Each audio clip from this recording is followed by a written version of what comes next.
Welcome to fresh சமையல். இன்றைக்கி நம்ம பார்க்க போகிறது ரொம்ப ஹெல்த்தியான அடை தோசை தான். ஒரு கப் அளவுக்கு இட்லி அரிசி எடுத்துருக்கேன். அதே கப்லையே பச்சரிசியும் ஒரு கப்பு எடுத்துக்கலாம். ஒரு 1/4 ஸ்பூன் அளவுக்கு எடுத்துருக்கிறேன் துவரம்பருப்பு. அந்த ஸ்பூன்லேயே நம்ம எல்லா பருப்பையும் எடுத்துக்கலாம். பாசி பயிறு, கடலைப்பருப்பு, உளுந்து, கொண்டக்கடலை, வெள்ளை கொண்டக்கடலை எடுத்துக்கிறேன். எல்லாத்தையும் சேர்த்து நல்லா நம்ம கழுவி ஒரு 3 தண்ணியில் எடுத்துக்கலாம்.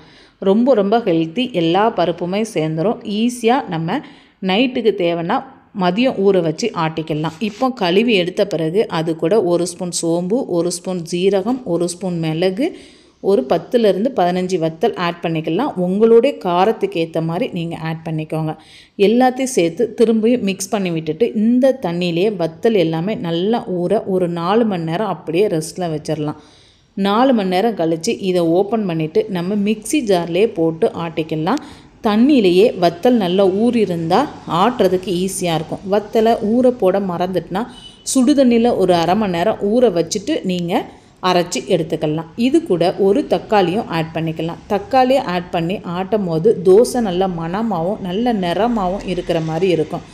எல்லாத்தையும் சேர்த்து நம்ம மிக்சியில் ஆட்டிக்க போகிறோம். அது கூட கொஞ்சமாக மஞ்சள் தூளும் ஆட் பண்ணி விட்டுக்கலாம். தேவையான அளவுக்கு உப்பும் போட்டுக்கலாம். இப்போ நல்லா ஆட்டி எடுத்தாச்சு. உப்பு எல்லாமே போட்டு ஆட்டியாச்சு. அதனால் உப்பு போட வேண்டாம். இந்த தோசை மாவு ஒரு மணி நேரத்தில் இருந்து 2 மணி நேரம் வரைக்கும் ரெஸ்ட்டில் இருந்தாலே போதும். நம்ம எப்போ தோசை ஊற்ற போகிறோமோ அந்த டைமில் நம்ம கொஞ்சமாக வெங்காயம் கட் பண்ணி போட்டுட்டு தோசை சுட ஆரம்பிச்சிட வேண்டியதுதான். இந்த தோசைக்கு சட்னி எதுவுமே தேவைப்படாது. வத்தலோட காரம் எல்லாமே இருக்கும். எல்லாத்தையும் சேர்த்து நல்லா மிக்ஸ் பண்ணி விட்டுட்டு இப்போ நல்ல தோசை கலர் சூடாக வச்சுட்டு நம்ம ஊற்றி எடுக்கும் போது தோசை பார்க்குறதுக்கே நல்லா கலர்ஃபுல்லாக மொறுன்னு இருக்கும். பருப்பு எல்லாமே சேர்த்துருப்போம். எங்களுடைய சேனல் உங்களுக்கு பிடிச்சிருந்துச்சுன்னா லைக் பண்ணுங்கள், ஷேர் பண்ணுங்கள், சப்ஸ்கிரைப் பண்ணுங்கள்.